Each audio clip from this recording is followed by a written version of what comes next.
గురువారం ప్రజాపాలనలో భాగంగా వనపర్తి జిల్లా పెద్దమందడి మండలం మణిగిల్ల గ్రామంలో MLA Thudi Megha Reddy, ZP chairman Loknath Reddy, జిల్లా అదనపు కలెక్టర్ సంచిత్ గంగార్తో కలిసి మహాత్మా గాంధీ జాతీయ ఉపాధి హామీ పథకం ప్రత్యేక అభివృద్ధి నిధుల ద్వారా నిర్మించిన గ్రామ పంచాయతీ భవనం, నేషనల్ హెల్త్ మిషన్ నిధులతో నిర్మించిన నూతన ఆరోగ్య ఉప కేంద్రంను ప్రారంభించారు. ఈ కార్యక్రమంలో గ్రామ సర్పంచ్ సరిత తిరుపతిరెడ్డి, జెడ్పీటీసీ సభ్యులు రఘుపతిరెడ్డి, డిఆర్డీఓ నర్సింహులు, పంచాయతీ అధికారి సురేష్ తదితరులు పాల్గొన్నారు.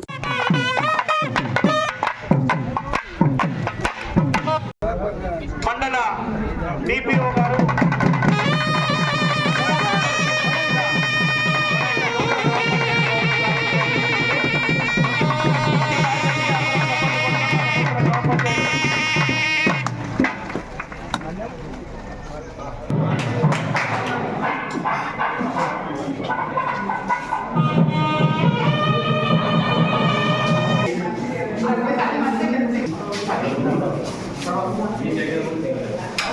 ఇచ్చిన మీ సర్పంచ్ తిరుపతి రెడ్డి, సర్పంచ్ వాళ్ళ హస్బెండ్ తిరుపతి రెడ్డి గారికి ప్రత్యేకంగా నేను మణిగిల్ల ధన్యవాదాలు తెలియజేసుకుంటున్నా. ఇకపోతే మన గత 10 సంవత్సరాలు ఒక పాలకులు ఉన్నారు. టిఆర్ఎస్ పార్టీ ఉన్నది, ఇక్కడ ఒక ఎమ్మెల్యే ఉన్నాడు, ఒక మంత్రి ఉన్నాడు. ఆయన మొత్తం తర్వాత వచ్చిన సర్పంచ్కి ఏం పని లేదు, తర్వాత వచ్చిన ఎమ్మెల్యేకి ఏం పని లేదు, మొత్తం నేనే డెవలప్ చేసిన, ఇరుగా తీసిన, అది చేసిన, ఇది చేసిన అని చెప్పిండా లేదా? మణిగిల్ల చౌరస్తాలో చెప్పిండా లేదా? నిజంగానే చెప్తే ఇప్పుడు ఏం సమస్యలు లేకుంటే నేను వెళ్ళిపోనా? ఉన్నాయా సమస్యలు?